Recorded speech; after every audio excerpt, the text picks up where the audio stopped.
Buenas tardes. Mi compañero Luis Gómez y mi persona, Nilkis Castillo, vamos a hablarle un poco sobre el juicio de calificación de despido, procedimiento, oportunidad y caducidad. El juicio de calificación de despido se refiere al proceso en el que se solicita ante las autoridades competentes un despido efectivo contra un trabajador.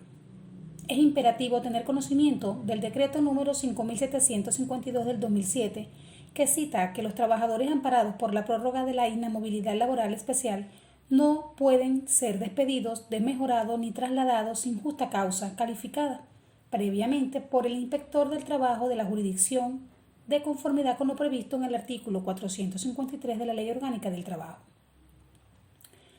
Eso significa que para que haya una calificación de despido debe hacerse un procedimiento, el cual inicia con la presentación de la solicitud. En este caso, el patrono o la patrona y sus representantes deberán dirigir escrito a la inspectoría o inspector del trabajo con nombre, domicilio del prestador a la prestadora del servicio, expresión del cargo, las condiciones e indicación de las causas por las cuales se solicita el despido. 2. Admisión de la solicitud. 2 días para examinar la solicitud, declarando admisión en caso de contener los requisitos y documentos necesarios. 3. Despacho saneador. Si hubiera alguna deficiencia en la solicitud o documentación acompañada, se emite la orden de subsanar la deficiencia. 4. Notificación. 3 días hábiles para la notificación del trabajador o la trabajadora. 5. Audiencia de comparecencia. Al segundo día hábil, a una hora determinada, para la contestación de la solicitud, donde el funcionario o funcionaria del trabajo oirá las razones y alegatos del trabajador o trabajadora o su representante y exhorta a las partes a la conciliación. 6. Efectos de la incomparecencia del patrono o patrona. Desistimiento de la solicitud. 7. Efectos de la incomparecencia del trabajador o trabajadora. Se considerará rechazada la causal o causales invocadas por el patrono o la patrona. 8. Laxo probatorio. De no lograrse la conciliación, se abre una articulación probatoria de 8 días hábiles, 3 días para la promoción y 5 días para la evacuación.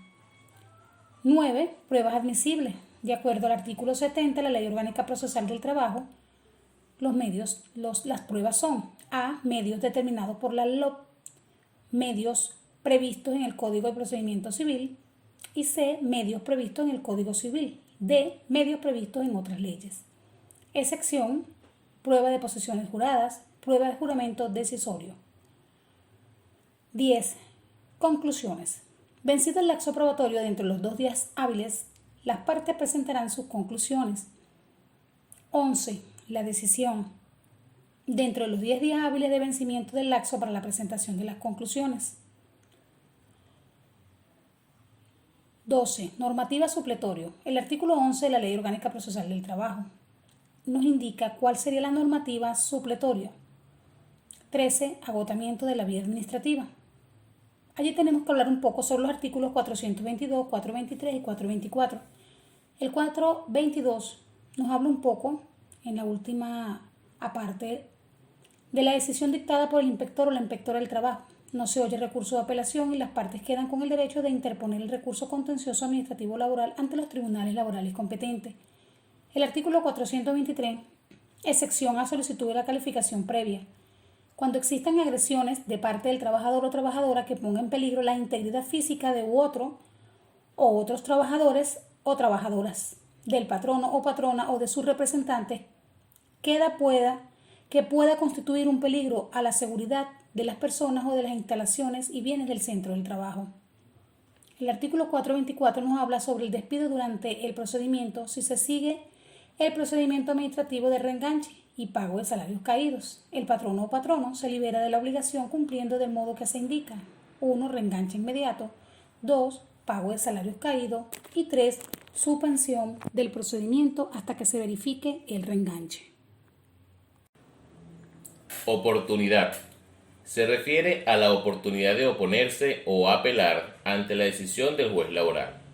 El recurso de casación puede proponerse contra las sentencias de segunda instancia que pongan fin al proceso cuyo interés principal exceda las 3.000 unidades tributarias, y contra los laudos arbitrales cuando el interés principal de la controversia exceda las de 3.000 unidades tributarias. Al proponerse el recurso contra la sentencia que puso fin al juicio, quedan comprendidas en él las interlocutorias que hubieran producido un gravamen no reparado por ella. Artículo 168.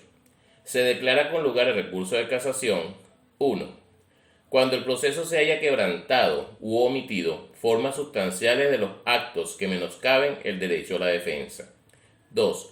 Cuando se haya incurrido en un error de interpretación acerca del contenido y alcance de una disposición expresa de la ley o aplicada falsamente una norma jurídica. Cuando se aplique una norma que esté vigente o se le niegue aplicación y vigencia a una de la que esté o cuando se haya violado una máxima de experiencia. En estos casos, la infracción tiene que haber sido determinante de lo dispositivo en la sentencia. 3. Por falta, contradicción, error, falsedad o manifiesta ilogicidad de la motivación. Procede entonces el recurso de casación laboral, siendo así la oportunidad para proponer casos en los que procede. El recurso de casación se anunciará en forma escrita ante el Tribunal Superior de Trabajo que dictó la sentencia contra la cual se recurre dentro de los 5 días hábiles siguientes. El Tribunal Superior del Trabajo lo admirará o lo rechazará al día siguiente del vencimiento del lapso que se da por el anuncio. En caso de negativa, deberá motivar el rechazo y en caso de admisión, hará constar en el auto el día que correspondió el último de los 5 días hábiles que se dan para el anuncio. Si el recurso de hecho fuera declarado con lugar, comenzará a correr desde el día siguiente a dicha declaratoria el lapso de formalización del recurso de casación. Admitido el recurso de casación o declarado con lugar el de hecho, comenzará a correr desde el día siguiente al vencimiento de los 5 días hábiles que se dan para efectuar el anuncio. Vencidos estos, comienza a correr un lapso de 20 días consecutivos para que la contraparte impugne la formalización. No deberá exceder de 3 folios. Transcurrido el lapso de los 20 días consecutivos para la impugnación, la sala dictará un auto fijando el día para la realización de la audiencia. La audiencia será pública y las partes podrán presentar sus argumentos. Si el recurrente no compareciera, se declara desistido el recurso y será sentencia inmediata.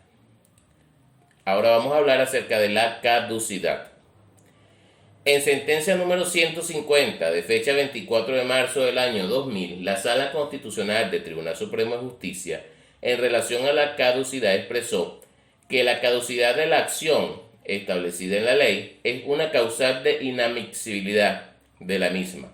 La parte demandada en el proceso civil puede oponer tal caducidad como cuestión previa, así impidiendo la entrada del juicio para discutir la cuestión de fondo y lograr de esta manera una sentencia que ponga fin al juicio, o también oponerla como cuestión de fondo, obteniendo el mismo resultado.